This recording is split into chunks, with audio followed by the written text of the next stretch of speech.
We have Anastyr, and this plays 1 to 4 players and takes about 90 to 120 minutes to play. And this is a cooperative adventure game where players are completing 3 quests in order to save the world from Anastyr, the Dragon Queen. Each player is going to be playing the game as an asymmetrical character with unique stats, health, special abilities, and their own personal deck, where you'll be able to find all sorts of attack cards, reaction cards, and additional abilities. Players will also have a Fury bar that if they're able to max out, they can flip their Fury card for some devastating effects. And this is a cooperative adventure game that offers a few different design decisions that I haven't seen with many other games. And the biggest one here is that it is a side-scroller, or at least it was inspired by side-scrolling video games. And what I mean by that is that there will only ever be 2 visible boards at a time, and the adventure you select will dictate how those boards are set up, and it will also dictate your win and lose scenarios. But basically you'll be putting out your different points of interest, objective tokens, creatures that you'll be able to fight, tame, or control, and possibly mount, and different enemies that will be spawning and trying to take you out.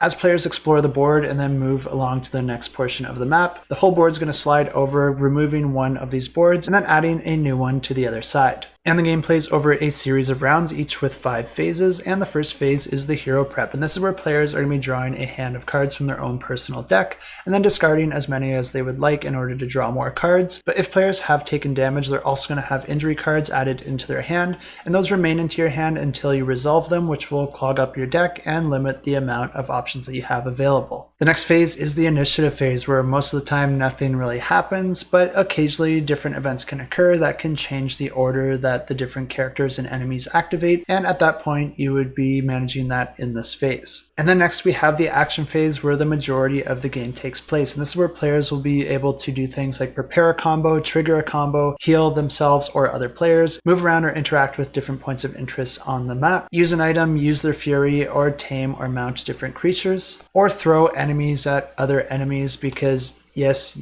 you can do that. The next phase, you'll be spawning enemies and creatures on the map, and then you have the end of round phase where you do a little bit of cleanup and then the whole thing repeats. Combat in this game can be either magical or physical, and each behaves a little bit differently, but attacks in this game are completely deterministic, and you'll be able to know your strength when you go into a battle, but dice rolling is used for defense, so there is always a little bit of a risk there. Players or enemies will lose health equal to the difference of the defense with their attack, but players can also use reaction cards to slip out of sticky situations or get help from their teammates. And this one is coming from Mythic Games, which makes a ton of excellent games that I really enjoy, and if you are a fan of them or if this game sounds interesting to you, definitely check it out. Links in the description below.